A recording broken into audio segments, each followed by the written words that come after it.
Welcome back. We are now going to use ChatGPT in order to help us to write a script for our thank you page. So we're going to include some additional elements, and we're going to include the elements that we want the chatbot to consider.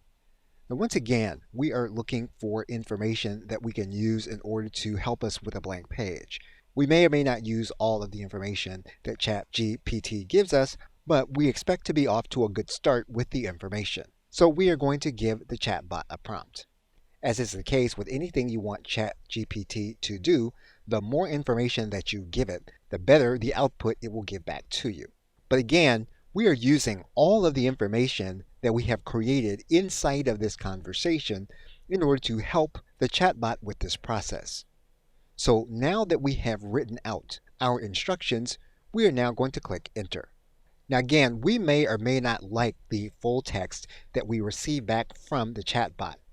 Now in this case, we're going to ask the chatbot to rewrite this thank you page message, and we're going to make a change to it. So we've now added in some additional verbiage. We're now going to click Enter.